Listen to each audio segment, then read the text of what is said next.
In two evenly matched games, Jalen Hurts and the Eagles will try it out with the 49ers. Dizzying defense before Patrick Mahomes attempts to reverse his losing streak against the Bengals.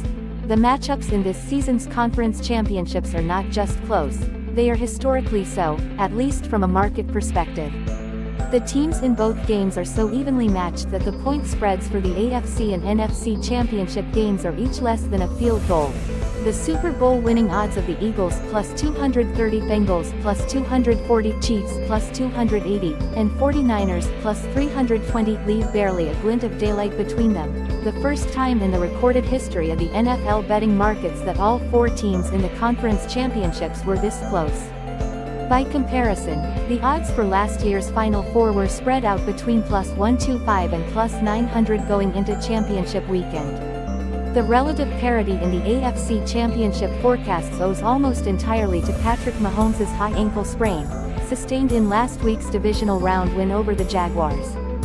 Fears that Mahomes may not be able to play on Sunday, or will be so hobbled by the sprain that he can't play effectively, have sent Kansas City's stock plummeting. The team entered the playoffs as Super Bowl favorites and dropped to the third choice after the injury. But probability and possibility aren't the same thing.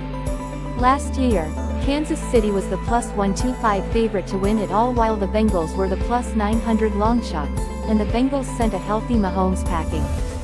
Cincinnati has won the last three meetings and has only lost to a Mahomes-led Kansas City team once. Could Mahomes play hurt and still turn the tables on the Bengals? It's not impossible. Could this weekend's conference championships be boring? Improbable. Last week's record. 3-1 overall record. 141, 130, 10 NFC. Championship game San Francisco 49ers at Philadelphia Eagles.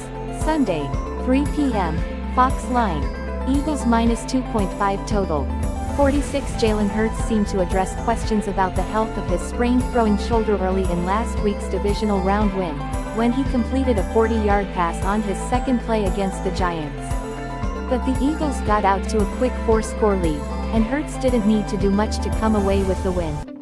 He finished with only 154 passing yards, his second lowest total of the season. That's probably not going to work against the 49ers, who have the best linebacker trio in the NFL in Azeez Al-Shaair, Fred Warner and Dre Greenlaw.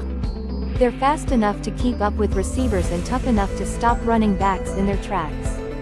Coupled with a staunch defensive line featuring Nick Bosa, the prospective Defensive Player of the Year, San Francisco holds opponents to a league-low 3.4 yards per rushing attempt this season and put the clamps on the Cowboys' top 3 offense last week. They'll need another tight-fisted game against the Eagles, the NFL's number 2 rated offense, which has kept defenses off-kilter by choosing wisely between the pass and run game. The rookie quarterback Brock Purdy has won 7 straight as the 49ers' starter, with each successive game looking like the one in which his inexperience would be the team's undoing. In the divisional round against the Cowboys, Purdy finally looked shaky and was held without a touchdown for the first time. He still managed to power a win over a tremendous defense. Against the Eagles, on the road, the task becomes even more difficult. Philadelphia finished the season 2 sacks shy of the NFL record set by the Bears in the 1984 season, 72, and got 5 sacks last week against the Giants. Purdy will be aided by an offense that thrives on short and intermediate passing, the better to get the ball out of his hands quickly, and teammates, everybody blocks, mentality, in which hybrid skill position players get physical.